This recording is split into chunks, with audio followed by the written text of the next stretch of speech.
awesome. So another exciting episode of the Hiring Room. And I have a colleague in the house today. Her name is Heidi Lancaster. Heidi, thank you so much for joining me today. I really appreciate it. Oh my gosh, it's my pleasure. It's been so fun getting to know you, and I'm excited to have the conversation. Yeah, so Heidi and I kind of knew of each other. We're in the same market, we're in the same discipline in Chicago, and then we kind of bumped into each other at a human resource event, and we just started chit chatting. And I thought, why not? Why not get a perspective of another person that sat in my seat for many years? I mean, you've got how many years experience do you have? Gosh, I'm going on 21. Yeah, yeah, yeah. So A minute. yeah, we're splitting hairs here, but I have a couple more years, but after 20, it doesn't matter. Well, actually, they talk about dog years in recruiting. I've You always know, said that. we have I've always said that they're 140, like dog.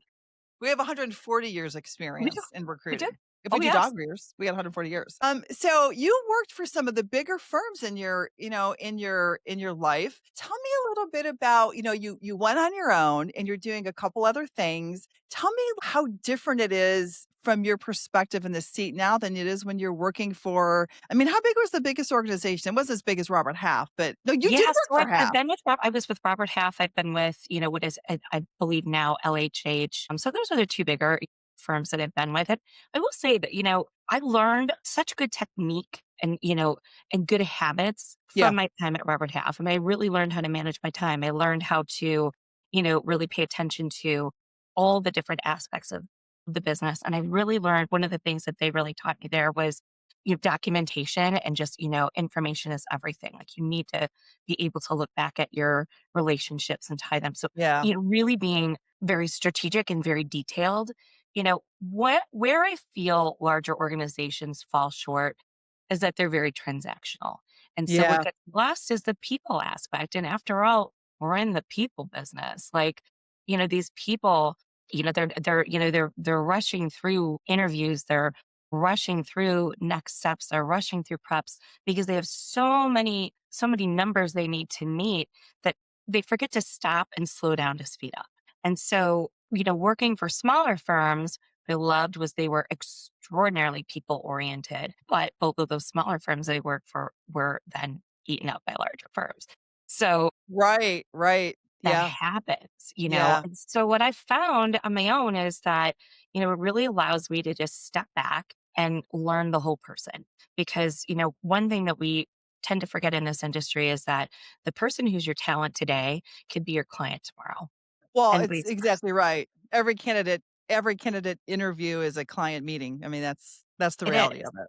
Yeah. It is. And you really want to get to know the whole person. If you're thinking about that one transaction or that one job that might be sitting open on your desk, and you're not thinking about, where else this person might be better off, or are there things that are really important to them or that are missing, rather than trying to fit them into that hole and get that fill, to really understand what their motivators are and say, listen, if at any step in this process you aren't 100% engaged and excited, we're going to stop and Yeah. we're going to either figure out how to get you excited, get the answers you need, or let's look for something else. Yeah. Rather than pushing people into something that ultimately may not reflect well on you or them or the organization you're placing them with. So just and understanding, how difficult that process is for somebody. If they're in a job that they actually do kind of like, and it's hard to make a decision. It's like breaking up with somebody, or Yeah. It's it's like emotional. Yeah. dating in a lot of cases, Yeah. right? Or buying a house. Yeah. These are some of the biggest decisions you're going to make. So, really helping them understand the whys of each step in the process and Mhm. making sure that they're 100% engaged is it's so critical.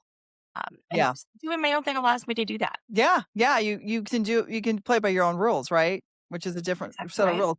It's really interesting because, I was just talking about Robert Half yesterday. Someone was complaining about Robert Half. It was a VP and she was a candidate. And I was talking about when I work with someone, I kind of lay out, I call it my rules of engagement. Here's how we're going to work together. And I kind of lay out expectations of what I have of them and what they should have of me and how this is going to work, right? And so she was talking about how she dislikes Robert Half because they don't listen to her and they throw the things at the wall, that kind of stuff. So when I got into the business, I was taught by, a big dog out of Robert Half. It was a Robert Half mentality. It was also a Robert Half culture. And so it was a contingent, it was 100% contingency. I haven't worked contingency in many, many years. I only do a retainer or what I call a container. I don't know if you ever heard of Right. container before. Yes. And that's the best way to work because it's the best of both worlds for both parties, and by the time they call you, they've already exhausted their network anyway, and they're probably not gonna, it's probably not Right. gonna compete against you, so it works out really well, but these companies like these Robert Halfs and these other big firms, it's so easy to change the behavior if they would change what they're measuring. Yeah. So when your measurements are wrong with salespeople, you're going to get a certain behavior. And that's what happens. To your point, I don't think people understand that they have all these metrics. You have to interview 15 people a week and you've got to do X amount and you've got to all this stuff, right? And so they chase these metrics because they put so much pressure on them that the candidates suffer in the process. Right? And so it becomes sort of like this self-fulfilling prophecy of this mess. And then the clients add to it because then they do a jump ball and they engage 5 recruiters and then they promote the wrong behavior and it becomes a volume process Yes. because it becomes speed to to competitors. I always look at this and I think, why do you think people should work for free for you? Right? Right. And it's so ultimately what ends up falling out through this is good recruiters may not get paid, and then candidates get a really bad taste in their mouth, and it's a free service to them. Right. It's a free service, so they don't pay for any of this stuff. You're doing all this and you're not getting paid.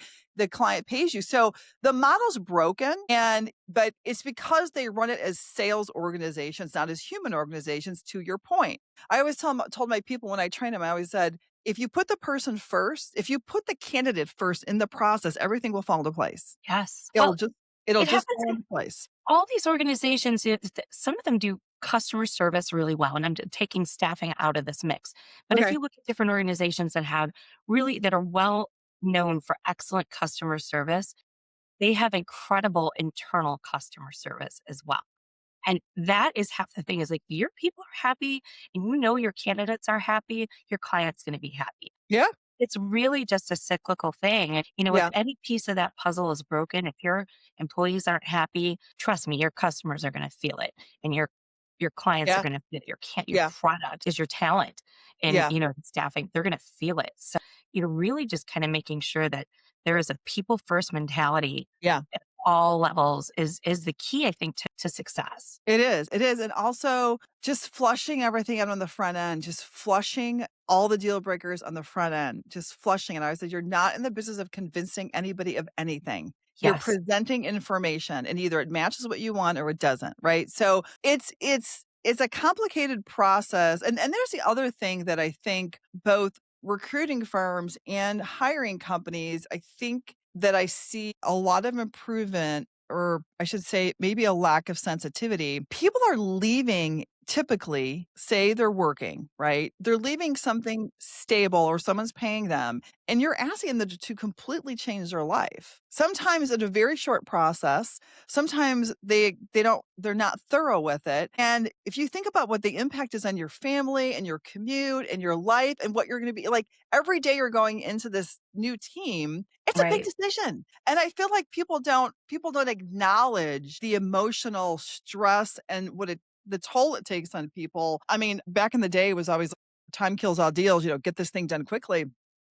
No, I mean, I'll slow it down and be like, hold on, what does this person need to make this decision? What do Right. you need? Right. And some people will say that, other workers will be like, Renee, that's not how you do it. Oh, that is exactly how you do it. You have to make sure because you have a responsibility to that person to put them in the right situation. I mean, if Right. you don't want fall offs, that's what you got to do. Like you can't just Well, rush not these just things, fall offs. I mean, fall but offs also is one thing, but you have an obligation to that person, right? To let them know what they're walking into is as transparent as to make sure that so I don't want anyone calling me and saying, Renee, I got a surprise here. Like, this is their life. Yeah. Like, you have an obligation, moral obligation, integrity to, like, put these people, or if they choose to go in the situation, then they should know what situation they're going into, right? Because everyone's got different things, but it's tricky, you know? It's a very tricky thing. It's a tricky business. You made such a good point when you said, you're asking them to like leave something that they know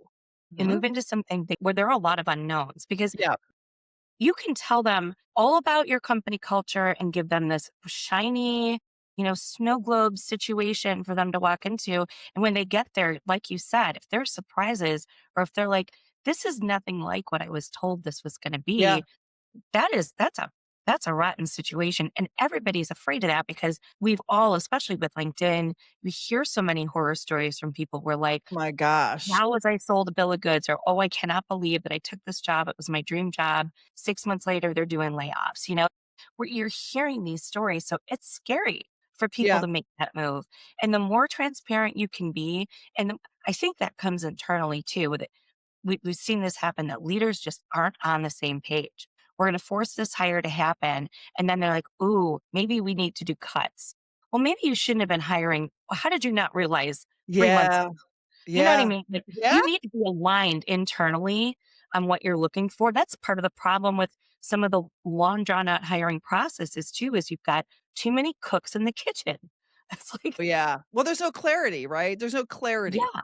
Yeah. Empower your hiring managers to make good decisions and to involve one or two people in that decision. If you need 8 people to hire by consensus, you're doing something wrong. If you Yeah. need 9 Yeah. steps in the interview process, including a complete report on how this person will transform your organization, they can't give you that. They don't know your organization. Right. So why are you Right. doing this? Like, the indication to candidates, especially high level candidates, is this company has either made a lot of bad decisions or they don't know how to make decisions. And neither of those things is very appealing. Right. Right. So, what is your I am not a big fan of panel interviews. I like a panel interview if it's a one and done. If it's 3 or 4 people in the room and they're all hearing the same information at the same time, kind of like it. It's intimidating for a candidate unless you really prepare them very well. Yeah. But I kind of like it because the hard thing is for talent, especially if they're working, is that every single time they need to meet with somebody, they need to take time away from their desk, Yeah. Yeah. away from their office, and it's risky for them to Yeah. do that, right? So I think being respectful of their time, you know, with a small panel interview, as long as it's the 3 stakeholders involved or something, I think makes sense. But if you have to explain that well to the talent and say, this is why they're doing this, because they want to be respectful of your time. You can still do it, but you can have, shorter back to backs on the same time frame. Agreed. What I don't like about it is I always tell clients, your job is to make someone feel so comfortable in an interview. It's not to intimidate them. You Yeah. want to know who you're really hiring and you want to make them comfortable so they can be who they are. You put them in a setting that allows you to see who they are, not the polished, like, prepared person, but who's going to walk into your door every day. And I think if it's an executive level, it's different. You should be able to handle it. But I've seen things at a senior accountant or even an accounting manager level, with 8 people in a room, just with different heads of different departments that have different agendas and different needs. And this person is trying, because think about this, if you're in a panel of 8 people and you're fairly junior, let's say, Yeah. maybe first level, all the while you're answering Joe, Frank, Sarah, and Jane are thinking what they want to ask. And you're trying to compete with all these brains. And it's hard to switch that, right? I feel like it's undue pressure that you're probably not going to get the result or the information you need to make that hire. You know what I'm saying? That's what I don't like about That's them. again, that comes down to too many cooks in the kitchen. You don't It need 8 does. people in the room It to does. make that decision. You Right. just don't, because Right. you're not going to be interacting with all 8 of those people equally at all times. You know, Mm-mm. like those are things that, your key stakeholders, the person you report to and maybe the person they report to should be able to say, okay, you know, we know that there's going to be a challenge with this particular, C-suite executive, you know, let's ask some probing questions on how you manage difficult situations or, people who are resistant to change. Things like that. That's where, I think sometimes talent acquisition needs to step in and say, listen, why do we need 8 people to come to consensus on Yeah. this? Yeah. Why do we need somebody to provide, you know, a plan, a 5-step plan on how they're going to. We know they don't know enough about our organization to do that. We can maybe ask them probing Right. questions on how they approach or how they identify areas of opportunity and improvement. Can ask questions like that and still get the same results that we need to make a decision. Yeah. Well, I mean, don't you find, and this is one of the reasons that I built my frameworks, that I'm teaching my frameworks, is because most companies don't have a framework that they're working off of in their hiring process. Not an end-to-end one. Someone may have a little bit here. And if it was interesting, you weren't there. I went to Lewis University. They were trying to find people to help do interviews with students. And so I was, okay, I'm I'll go do it. sorry I missed that. I wanted to do that. No, because there wasn't any students there. There was like three of them, and there was all these HR people. Gee.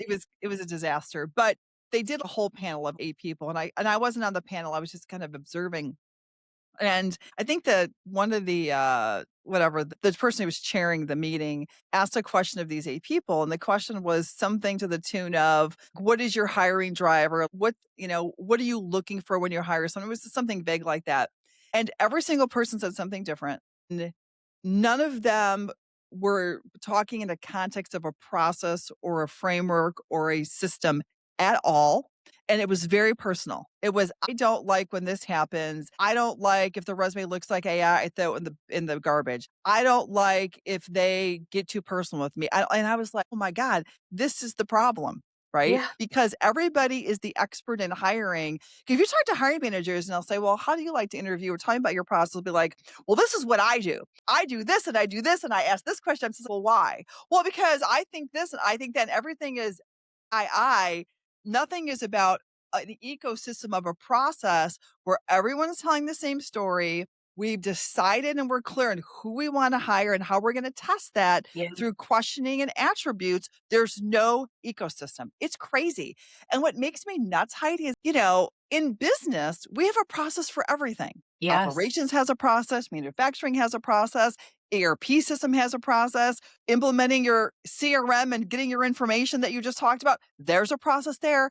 And the most expensive asset that you invest in is a person, and you have no process. Let me ask you this, It's because to me, I it's right. Well, and first and foremost, I mean, the one thing about process that drives me crazy is some of these processes are so rigid that they're almost impossible to work through. But let me ask you this. I have actually taken the approach in the past, in probably my past 2 positions before I got into this one, of yeah. when I'm talking to the hiring manager and we're talking about interview questions, sometimes they've admitted to me, like, gosh, sometimes I feel like the question, am I really getting the right answers? Is what if I could help you develop interview questions specific to this role? So every time you interview for a Well, different you role, have to. That's what they yeah, should be doing.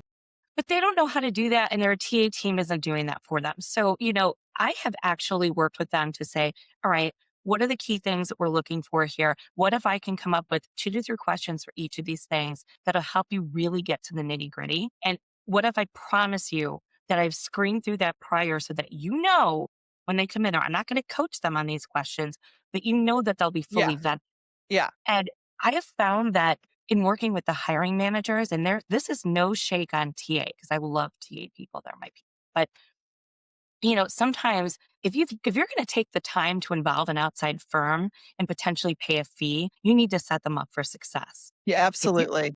if you're throwing them in blind and not giving them any Yeah. access or any Yeah. information, Yeah. and how many times, Renee, have you talked to the hiring manager and uncovered that there were areas you could stretch so that you could start sharing additional candidates that they weren't even considering? Yeah. Yeah. And then Because that person gets the job They don't because understand. So here's where the disconnect is, right? It's an education. They, believe it or not, these hiring managers live in their own little bubble, and the TAs and the HR people, I think one of the biggest problems that they have, like, we're talking generalizations, we're talking a generalizations right here, right? We're just saying in general, generally this is what I see. There's exceptions. The HR people and the TA people, I don't think they're trained. Well, first off, there is no one really trains correctly in recruiting. Like, no one goes to school for it. No one really trains. It depends on who your mentor was and how you do it. A lot of HR people inherit it and they've never done it, and they just sort of and they don't figured it. even want to do it a lot of times. They don't like it. It's the stepchild, right? They don't want to do it. they're stuck with it, but that's not really why they went to HR. People inherit this problem, and it's a big problem. It's a big Yes. problem. They inherit this problem. They don't really know how to do it. They kind of whatever. They kind of try to learn. They kind of figure it out, and so you have this sort of a very fragmented process, and it usually comes from the perspective of the company's needs and the company what they need in the process. Very one-dimensional thinking. That's a big part of it. And Yeah. they're not trained how to push back and demand respect from the hiring managers, right? Right. No one The teaches them how to hiring do. So what managers. happens is they've got this is what they do. If Okay, so let me just tell you something. When I do a search, I don't send resumes. I don't send a resume because in what we do, people are very analytical. And I've had people, okay, this is not a person, people. This is just a No, list of stuff. All people right. are So 360, I man. They're say, you have to have a 360. conversation with me, and I'm going to tell you the good, the bad, and the ugly about this person, why I think you should meet them. And we're going to go through it first. After you agree to meet with them, then I send you the resume, as an afterthought, because you need to paint a picture of the person, and you need to be able to you need to be able to connect the dots between what they've done, if you understand it, what they've done. There's transferable skill sets that may not be hitting all the boxes, but it's transferable. And I always tell my clients, look, if I need you to meet somebody, there's a method to my madness. I will never Right. waste your time. There's a reason I want you to do this, and I'm going to tell you why. And I don't think the internal people are taught that. They're taught to send resumes. So your resume, resume, resume. And what do managers do? They think there's an endless bucket. They just find every reason not to hire them or whatever. And they judge everything on this piece of paper that could or not be complete. And I think that's the problem. Yeah. The problem is these poor people, they're gonna be like these poor TA and HR people become like slaves to this process, right?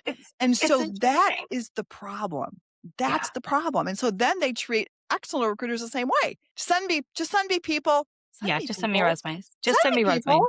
I'm like, What do no, I'm not career builder. I'm not a resume, I'm No, not a like, resume what do service. you mean? Like, what are you You know, talking about? I don't understand this.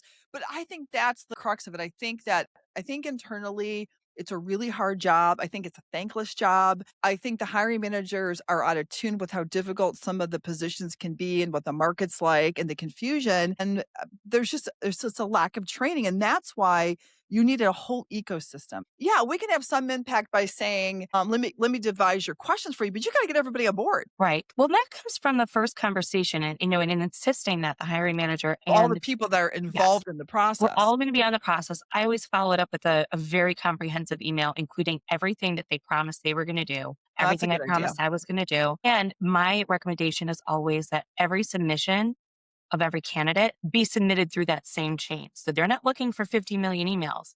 They're looking for that one chain. Everything Mhm, is right mhm. there. And if they're ever not following up as they promised or whatever, you can say, hey, remember when we first met, we talked about this, we promised 24-hour turnaround with feedback. Yeah, Whatever the you're case. setting your rules of engagement. Yeah, and they're agreeing to, and Yeah. so are you, right? And Yeah. so that's, but I think too, and this happens many times when I talk to hiring managers, they get frustrated with TA because they feel like they're only seeing a selection of candidates and maybe not even the best selection of candidates. But we have to remember that the hiring managers have the biggest stake in this process of making sure that the hire is successful. If the hire is not successful, many times the manager is to blame or the manager is looked upon as the person to blame. Of course, they're So responsible. Yep. it's so important for them to really understand what the market is bearing. And TA people are wonderful experts in the processes in their organization, but they can't be experts on every single skill set in every single market. They No, that's just what's so hard can't. about it. That's what's hard Right. about it. Yeah. So you have to Yeah. recognize what are the areas Yeah. I think too that if you have a we're not going to use any firms policy, well, that's foolish because if you're looking to hire an accounting and finance person, I think you mentioned this at the HRA holiday party, like Yep. they're at less than 1% unemployment. That means over 99% of them are working, and less people are going into that field Yep. now than were 10 years ago or 20 years ago. So They're not. if you think that you're an expert on that skill set and you're Yep. staffing for everything within your organization, you're kidding yourself and Yep. you're doing yourself more harm than good. That is Yep. an instance where you want to bring in an expert who has a wide network and talk to your hiring managers about, hey, this is why we need to reduce the number of steps in this selection process. This is why we need to stretch on this skill set or that skill Yep. set because this is what the market's bearing. And sometimes they need to hear that from somebody outside of TA.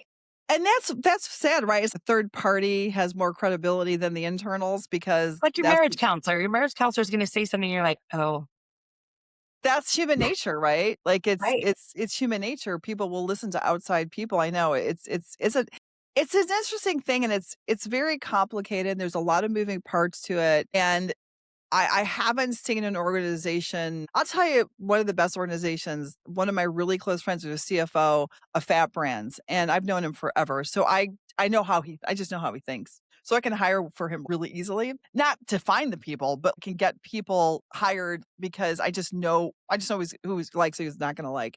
But every time we have an interview, we get on a phone together and we prep together on the candidate and we go through all of the drivers and what this person needs to hear. And he just gets the whole presentation ready to go. He literally is like, "What do I need to say to this person to get them on board? What are their drivers? What's important to them? What's a challenge? What's their concern?" And he's ready to roll. So when someone walks out of that meet, now he's not lying about it. He's telling the truth, right? If you can't give it to him, he can't give it to him. But that person walks out with complete information and he's Yes. closed.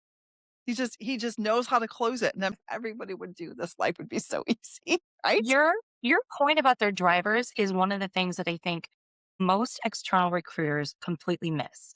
And I actually That is the key. I think Actually, internal yeah, the Actually, internal because Heidi, that is the secret sauce to the entire yeah, process, is tying them absolutely. to their priorities. That's the whole thing. I always make sure that I understand what their motivators are and what's really on their wish list. And I'll tell you the number one thing that I hear from people is they just want leadership to be transparent with them.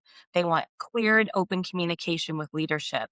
And so, you know, it's hard to get that in an interview, right? It's hard for them to kind of get that. So when you explain to, a leader that like, hey, these are the motivators for this person. Like they really want to know, like you can't just say our team is really team oriented and I have a really open door policy. Like be prepared with examples of times when you've had to deliver tough Yeah. news to the team. Yes. Yep.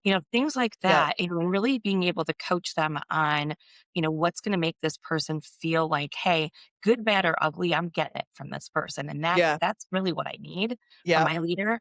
Yep. So just really understanding that, I think, and I think for candidates, when I don't know about you, but when I do an interview with a candidate, we go through everything on their wish list and I repeat it back to them. Of And I'm course. not telling how many times their eyes bug out of their head and they're like, you got it. You Yeah. heard me. Yeah. You heard what I said. In fact, you made it sound Yeah. better than the way I said it. You know, Yeah. and I Yeah. think like that's so important for people. They want to know that, they're opening themselves up to you that you've heard them and that it matters to you, Yeah. Yeah, you know. because it does. How did you get in this business, by the way? Just nobody I think goes to college and says, I think I want to be, Yeah. in Yeah, staffing. no. No Honestly, one my does degree is it. in both accounting and human resources. And so I spent some time, as an associate director of clinic operations revenue cycle. And, a big piece of my job was, I was very involved in the recruiting process, completely redid the performance management process, but I was working 70 hours a week with two little kids, didn't know what I looked like anymore. And I talked to Yeah. one of my recruiting partners who, helped me fill positions within our team. And I said, I think you need to get me out of here. And they said, "Well, why don't you come do what we do?" And I'm like, "No, I can't do that." That's Robert Half's MO, right? They're I'm always like, "I yeah. I can't do that. I can't do that." And they're like, "Yeah, yeah, yeah." And, the more I thought about it, I was like, it sounds really fun. I said, "All right, I'll give it a try. I'll give it 6 months. If I am no good at this, you have to find me something else." And, honestly, I just found it very fulfilling. And when each of those positions no longer felt fulfilling, I moved on. Yeah, so you were in healthcare then? Yes, I've been in healthcare, I've been in manufacturing. So I worked a Okay. good 8, 9 years. I didn't get into staffing until I was 30. Yeah, I So was 35, and that's like people don't get it, that's like old. I know. Yeah, they recruit people out of college for it, right? And so I when you know. have some life experience and like, yeah, you've got kids and everything, it's a just different, right? I mean, It is. my biggest culture shock, and it still is for me, is I had already had, I had an accounting and finance consulting I had a consulting company. I did tax, I did consulting. I did really well with it, and I actually sold it. And I sold my little practice and I got into recruiting sort of on a whim because I was just didn't want to do accounting anymore. And my biggest shock for me, and it's still a shock for me, people, you'll hear me say it all the time, is that, when you're a CPA and you have clients, Dennis Hobson of the Bulls was one of my clients. Dennis was one of my clients. I had these crazy celebrity clients. It was weird. And Dennis would call me for everything. I was his confidant in everything in his life. So they say your CPA is the most trusted person professionally for you. So Yeah. I was trusted with everything, and they called me for everything, really almost ridiculously about some of the stuff because I'm not an attorney too. I don't even know half the stuff you're asking. You know what I mean? Oh, go to Renee, she'll tell you. But what was a big shock for me is when I got into recruiting, the industry is just looked on so terribly that it was a shock to my system. I was like, wait, what's happening here? Why are people hanging up on me? And honestly, that would have been the one thing that would drove me out of the business. I don't know why. I was good at it. That's why I stuck with it. And of course, you can make a lot of money. So I was good at it and I liked the action. I liked helping people, Right. and I had fun with my colleagues. They're fun. It's a riot. You could do a sitcom in the bullpen of a recruiting firm. It's Tell wild. me about it. It's How many wild. times I thought to myself, I can write a book You about this. can, but the shit that happens, especially if you're in staffing, people drunk on jobs, people got shot, wild, just wild stuff. So we had a blast, right? And I think the environment was just, you have a blast with your colleagues, you experience things that are just, you can't even make the shit up, the stuff that you experience in staffing. So I think it was my colleagues and then the high and the dopamine high of getting a deal done, right? I've had candidates send me flowers, taking me to dinner, hug me, kiss me, you've had people that are very grateful for helping them, and Right. you get a lot of satisfaction from being able to do that, But the one thing is the hate, the haters out there in recruiting, and it's all over the place and it's getting worse. I feel like it's getting It's worse. totally getting worse because, AI is making it even worse. yeah, because there's a lot of false recruiters out there. I mean, there just are. There's a lot of false. There's no barrier to entry. You just have to be able to get on a phone call and send an email, and there's no requirements for it. I've watched, sadly, in a couple of organizations where there really is no training for these people. Like we put them through a training and then we're going to put them on the phone and they rely on more senior members of the team to quote unquote train them. But Yeah. senior members of the team, A, see them as competition, B, Yeah. see them as, They've got their own job. listen, I spend more time with this guy. That's cutting into me meeting my numbers for the week. And then on Friday, when we hold our Friday meeting, and somebody asked me, how many outbound calls did you make? And how many connects did you have? And how Yeah. many interviews and how many CDs did you have? Yeah. I'm going to say, well, I spent 2 hours, having this guy listen to calls or making calls with him and blah, blah, blah. And that doesn't matter to I leadership, know. Yeah. So I've seen some really poor examples of, senior leaders kind of dumping that stuff down on people. And unfortunately that leaves a bad taste in everybody's mouth. And then you have rapid turnover. And then you have people Oh, that are yeah. just, again, so concerned about hitting their numbers or completing that transaction that they're missing I all know. of this opportunity Well, why aren't the managers training them? Were there no managers? because they were trained poorly themselves. Yeah. I know, I'm telling you, I want third-party recruiters to come through my course, Heidi. I want them to I come want through it. all of them to come through your course or come and talk to me and let's talk about what needs to happen because Trying to raise the bar, right? Because they're just trained wrong. They're trained incorrectly, and their life would be so much easier if they would just do it the right way, And it's not hard, but there's a psychology and a philosophy. It's psychology based. People are pretty predictable. There's a way to do it, and I don't care what level you're doing. I've done C-suite, I've done clerks in my life, and it's the same process. It's the same process. They're human yeah, beings. I don't care if you're a software engineer. I don't care if you're a CFO. It doesn't matter. Now, you may have to get more information with the CFO. You have a little bit more things to negotiate. It's a little bit different that way. The deal could be more complicated and the conversation be a little bit more sophisticated. So it's harder on people that are junior. But what I'm saying is the process is the process. Let me give you a quick story about getting trained. I was really lucky because I was trained in perm by one of the best probably in the country, and that's Jim Wong. So hmm you know who Jim Wong is. I think everyone knows who Jim is. And so Jim trained me on perm, and I'll never forget this. If I had him here, he'd probably start laughing. So you had to go through his training, and it was brutal to go through his training. He would not graduate you until you could do it certain things. It was the interview that you had to do with perm, like really, and they had a very distinct philosophy in the process. And I still do, well, I know it so well I can break the rules and be able to clean it Renee, up. I know this exact same process and I still pretty much do it. That is so funny. And Yeah. so it probably was a legacy in the company that you Yes. purchased. So anyway, so Jimmy's in the room with me and he's like, "Okay, we're gonna go through this interview," and I'm the candidate. And he'd make me do it. And I had to do it. I had to do it word for word, word for word. So I would do it and he'd be like, "No, Beckman, you didn't pass." Okay. And we do it again and again. And so finally I was okay, here's what we're gonna do. So I got a recorder, a cassette recorder. This is how long ago it was. Couldn't do it on the phone. I put Right. the recorder up. I had him and one of the VPs. I said, "You two do the interview. I'm going to record it. I'm going to memorize it. I'm going to come back tomorrow and we're going to get the," because he wouldn't let me work unless I passed his test. And that's how I passed his test. He did it. I That's took the thing. I went home. I memorized the whole freaking thing, word for word for word for word for word. And then I said, "You ready to go?" He's like, "Yep." And he's like, "Okay, it's Beckman, you passed." it's And I had funny. already been in staffing I had been in on the staff because I started on the temp side, believe it or not. I helped them launch it. I was the second hire on Jackson Wabash ever. I was there when they were building we were doing the Jeez. logo. So I was the second hire next to Dave Jackson, who was a VP. Dave and I were really close. And I love that guy. Anyway, so I'd already done that for 2 years when they flipped me over to the perm side. And that's when Jimmy and I only agreed to perm if Jim would personally train me. I said, "I will go, but I want Jim to," and he said, "All right, I got you." And by that time, I think the team is already, I bet they had 8 or 10 recruiters on the perm side. And then we probably had 16 on the town. Like we had big teams by then already. But that's how I learned it. And I learned it from him. And there was always a method out. Now I always tease him and say, I interview a little bit different than you taught me. And I said, mine's better. So I tell him like, I have a better practice than you do now. Well, and it's funny because, what you said about He recording yourself, trained really well. yeah.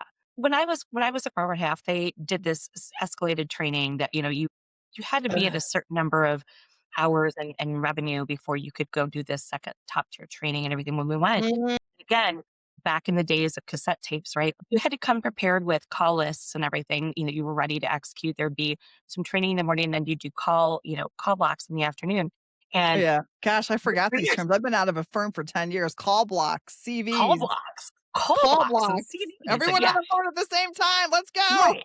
And they would come in and they would just plug in with you, and then they would critique you later, or they would jot down things that they wanted you to say while you were on the phone. And then you had to take your cassette back to the hotel room at night because this was, for my Okay. training. And you had to listen to yourself. And oh my gosh, was that revealing? Like all the Yeah. things. How many times do you say this? Are you talking too much? Are you giving them time to answer questions? Are you interrupting them? Do you have words that you fall back on constantly? Or, And we all do. Yeah. all these things. But it's funny when I sat there in this last position I was in and I listened to this poor sales guy who had literally no training. It was basically, almost like picking up the phone and being like, "Hi, this is so and so and from blank blank company. And do you have any needs?" No, okay. I mean, it was like, and I'm Brutal. just sitting Yeah. there going, all the things that this poor kid needed to know, get him out of this. But you're right, it's intimidating when you're talking to like CFOs. I remember the first CFO meeting I went on when I was in Yeah. this industry, and it was with, so I'm dating myself here, and you're going to laugh when I say this, but it was with Bill Cernugal, who was the CFO of Alberto Culver. I know, but I know Bilson. Yes. And I was so intimidated, and we were going there because I wanted to Yeah, nominate he's him for, pretty, I mean, he's a I pretty wanted, intimidating guy. Yeah. yeah, I wanted to nominate him He's for, been around a long time. Yep. I actually recruited, Alberto Culver when they kind of, actually, this is so funny. The Fat Brand CFO I was talking about? yeah. He was a C This is so funny. Oh my god, his name's Ken Kuick. Ken, if you're listening to this, he was the SEC reporting manager at Alberto Culver at that time when Bill was there, and then he introduced me to the treasurer, Ruth. What's Ruth's last name? I haven't talked to her in years. And I did a cold recruiting call to him because I had an SEC reporting manager role, and that's how we met.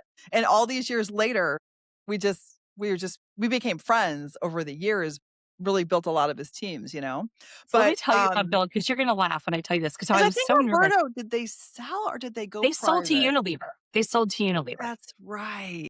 I'm going on this CV. My whole purpose of this CV was we were sponsors of FEI's, Financial Executive of the Year award, right? Oh, yeah, yeah, So yeah. I got a hold of Bill. Bill had his secretary call me. She scheduled the time for me to come in, and I'm like, and What I'm the heck? terrified. So I asked my regional director to come with me. And I just want you to go. This is my first CFO meeting. He's like, first of all, Heidi, this guy puts his pants on one leg at a time every day the Yeah. same way you do. You Yeah. just need to know that. Secondly, we're not going in there to sell our business right now. We're actually going to want to talk about him and why we think he should be nominated and why, So it wasn't a sales call, it was an FEI thing, okay. but we turned it in. But the funny thing is I walked in and I saw that he had a picture from the Darien Lions Club. And I live in Darien. And my son was a Cub Scout at the time. Okay. And so I got him talking. I'm like, I see it. Maybe I saw it on his profile page or whatever it was at the time. He's a Lions But I said, guy. I've heard that you're a Darien Lion. I said, my son is a member of the Darien, Cub Scouts. And so we're at the pancake breakfast every year. And he's like, I work those. I'm like, I thought you looked familiar. And we got to talking and it was just crazy. And we got out of this meeting and we did end up, submitting him. He did not win, but we did end up submitting him. I talked to like half his team to get nomination, Yeah. things about it. But the regional said to me is what I love is that you did your research on this guy. You found a commonality Yeah. instantly. He was no longer here and you were no longer here. You were here. Yep, it's a status thing. Yeah, absolutely. So I think that's one thing that we Yeah. have to do better in firms is we have to teach people how to relate to Yeah. other people. Yeah, absolutely. It's all psychology. The whole thing is. It's all we just released this morning. I did a podcast with a neuroscientist. Her name's Janine Stewart, not White, Janine Stewart. And you've got to watch it because I just geeked out on what she was talking about. I mean, because she's an expert in AI as much as you can be, but how it affects the teams and how she talks about you have a multi-cognitive environment and you have humans and non-humans speaking to each other and what it's doing to people emotionally and how it's affecting the cultures. Yeah. And so she just had a very different spin on things that I don't think people are maybe they're thinking about. I think just the way she expressed it because she's a neuroscientist, she said it in a way that I was okay. I had a lot of pause moments when I was listening to her. And she was like, of course, she was like, like, you're a strategist and you're that. She was like a licensed. Talking to somebody way smarter than me and they can make me understand. I'm like, oh, yeah, Well, break actually, it some of the down. things she said, I was like, I don't know what that word means at all. But Oh, she listen, did a lot. She was in education for many years, and then she did leadership coaching in like Fortune 100 companies. She's been in some of the big dogs. She's very nice. She's like super sweet. But anyway, it was a really interesting episode because it was from her lens, and it's just a perspective that I hadn't heard, and I don't think you don't hear her perspective on LinkedIn. You know what I mean? I Like, you'll know. hear the big advocates for it and this and that, and then you hear the haters on it. It's kind of a big mess out there, but You had a question in, you're kind of like, hey, these might be things we might talk about. which one? Let's What look. was Oh, it was great. I think it was towards the bottom, like, whoa, Intuition hiring, what what's a leaders belief you think once had about hiring that you've completely changed your mind about? look And I at that just thought, question, Kara. What's a belief you once had about hiring that you've completely changed your mind about? Yeah, yeah. tell me. So honestly, I just believe that ATS systems were going to make us unnecessary. I thought they were going to make the hiring process more smooth. I believed that I believed in, you know, I believed that because that's what everybody was kind of saying. And now they're saying the same thing about AI. But here's what I will say. What I have found and what most corporate TA people have found is that we've become too reliant on that technology. We've become too reliant on ATSs. We've become too reliant on AI to make decisions for us that we're not taking that human element, which is really what hiring should be about. It's the connection and Yep. it's understanding. And that's why staffing, the staffing profession will never go away because when your ad has been posted for 6 months, Yeah. a year, posted again and again and again, I don't care how many times you revise that and post it.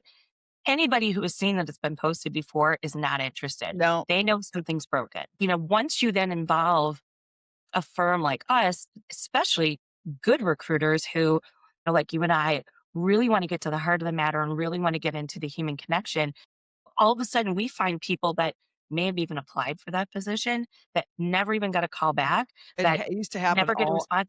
Used to Happens all the happen all time. the time. Yeah, Why? Because you're missing that human connection, because yeah, you're relying yeah, on this technology to yeah, say, this person's 100% hit. yeah. And you're not considering all the different variables that make somebody a true. Again, un- you're only well, I mean, AI now, they do they compile they take the information from the resume, but then if they do an interview, they also compile that. If they do, like, a video interview, they'll take the transcripts and also compile that and create a report, but it still can't get inflection.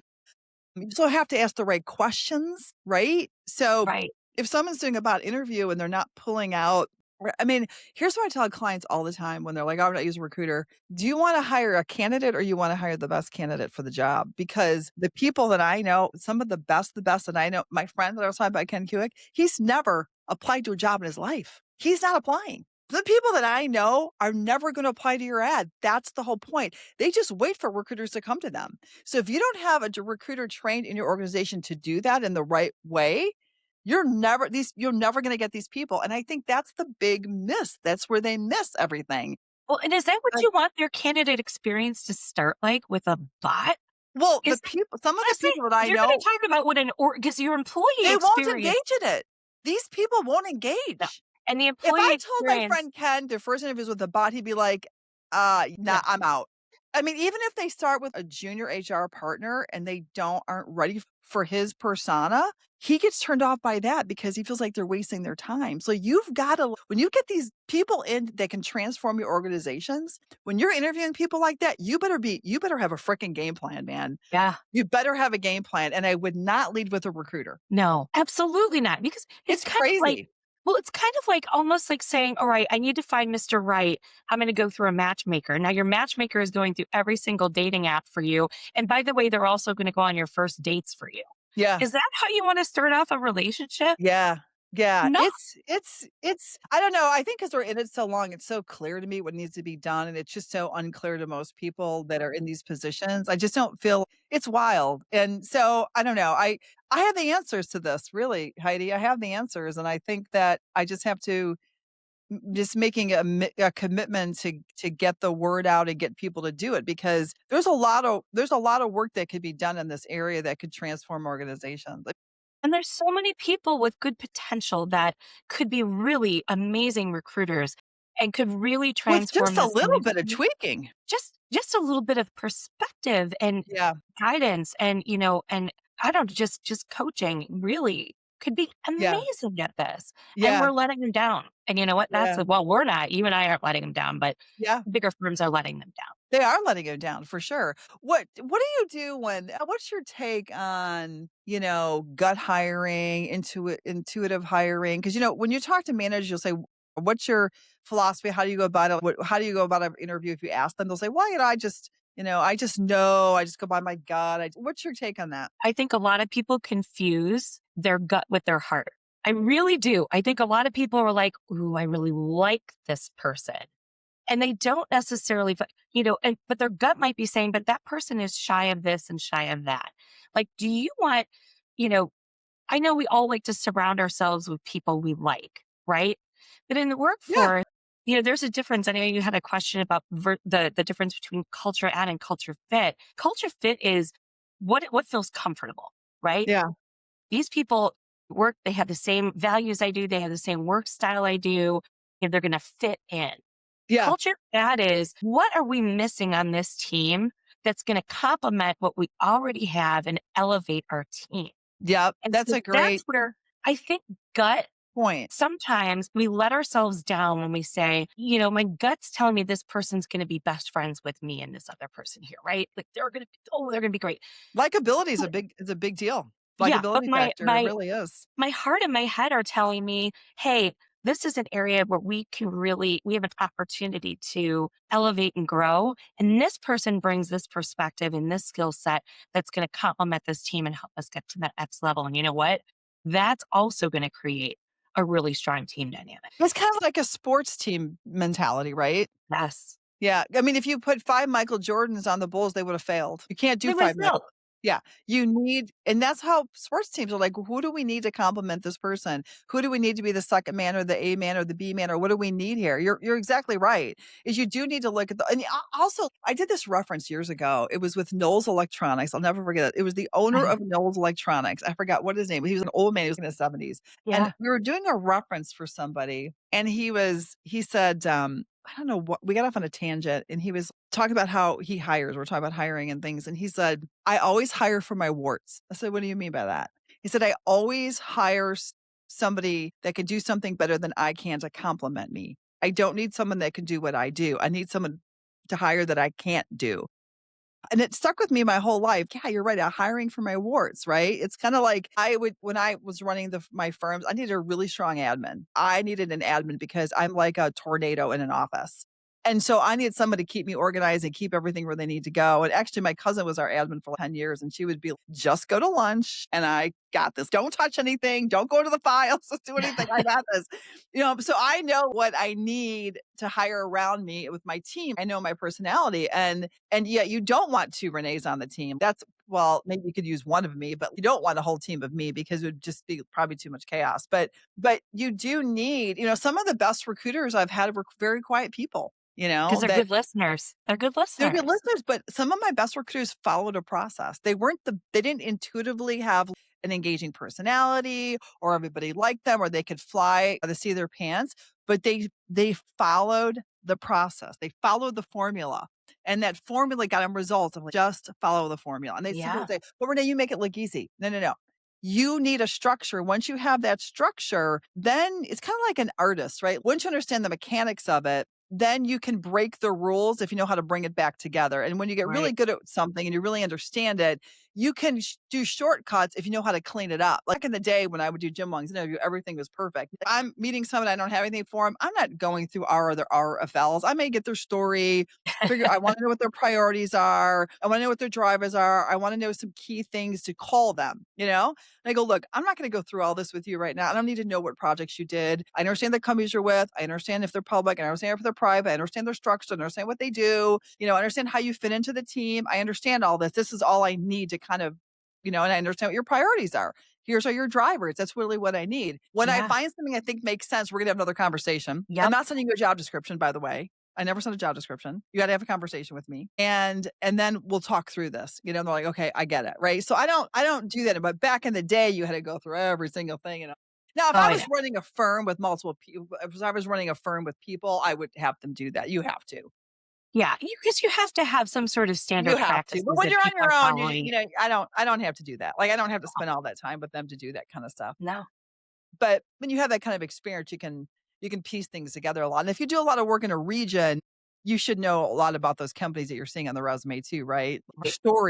There's stories happening on those resumes. You know what I mean? That may or may not be people's fault or some of their movement. So anyway, it's interesting stuff. So what are you Have gonna you say? seen have you seen some of those ads that have come out? Like, I got one sent to me the other day, and it was like, it as a message like, "Oh, the biggest thing that recruiters are wasting their time on is documentation and blah, blah, blah." Like, you have this 45-minute call with somebody, and then you spend another 45 minutes documenting. I'm like, "Who taught these people how to have a call?" Like, I'm typing while I'm talking, where Oh yeah, this is that yeah. call, everything's done. This What is do their you mean? AI tools, the stuff they were I is it know. yeah, their admin AI tools, yeah. I mean, I I'm don't like, "Well, who trained these people that they're yeah. spending Yeah, 45 minutes after their call yeah. The problem documenting?" with the transcript is you get a lot of garbage in there. Well, they're terrible. Yeah, It's I like don't it's know. like autocorrect, everything ducking ducks, you know what I mean? Like, it's just Yeah, I mean, I don't you shouldn't be doing that kind of volume. I mean, if they're doing volume recruiting or something, maybe for like customer service or manufacturing, I don't know. I mean, I don't do volume like that. So I don't know. I've never done that. Yeah, I yeah, mean, I don't know. I think there's something to learning and retention when you type too, I right? think so too. Really the only thing I use transcripts for is, when I'm doing a mock interview with somebody from a coaching standpoint and they say, "Hey," Yeah. then I come up with all these questions, functional, behavioral, backward, forward facing, and we get on a Zoom call and I hit record and I Yeah. conduct the interview with them. Yeah, And so it they can does learn. Yeah, and it does create a transcript for them, and Yeah. I will say Zooms is pretty accurate. For those things, I think it makes sense, but if I'm learning about somebody in a first interview, Yeah. Yeah. Yeah. I don't want It's them to think crazy. that I I'm mean, we get ads all the time. Oh, I mean, I get a pitch every day about outsourcing need people. Do you want this? Oh, we have a tool that can find talent and screen talent and interview talent and prep talent. I'm like, right. no, you don't. No, Yeah. you don't. No, I don't need that. No, I'm good. That's not gonna make my life easier. Again, I don't know if you're doing volume or what you're doing. Like I've seen some AI tools for interviewing. I don't let's just say they're AI, but I guess they're an AI driven Yeah. that I think can make sense in some circumstances, right? Not in professional recruiting, not at professional levels. Like there's just it's not gonna work well. I mean, I guess like restaurants, retail, if you're doing volume to some extent, I think it could be helpful. I don't know. I don't know. It'll be interesting to see. I will tell you though, I was talking to a friend of mine last night and we were talking about chat and Gemini and all these tools. And when I'm writing these courses and doing this stuff, or just trying to get working on marketing pitches and just getting content. I mean, I am pulling my hair out with Chat GPT. It sucks so bad. I'm thinking to myself, we're worried about these large language models. They I know. suck. They write terrible. They go off on these tangents. They make sentences that literally make no sense. They make words up. I can't take this anymore. I'm not using it to do any of my writing anymore. I can see the pattern a mile away. Even Yes. if someone edits it a lot, I can still see it a mile away. If I see another word, if I see chaos again in Ugh, like it's crazy. And those are just words. There's a structure to the way it writes. I It know. writes very choppy.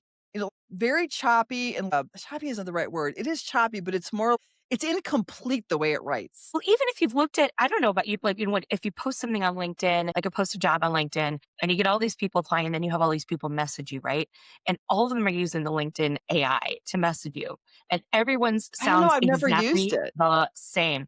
And I'm like, please stop using Interesting. I don't AI. post I said, jobs. you I've want to never send me really a message posted. and just say something like, hey, you might notice that I have, I don't want you to look at my resume and think that I'm overqualified. Here's the reason why this role makes sense to me. You want to send me something like that? Great. Do not send me something that LinkedIn's AI generated, like, I believe I'm a great fit for this project and I'd like to have some time.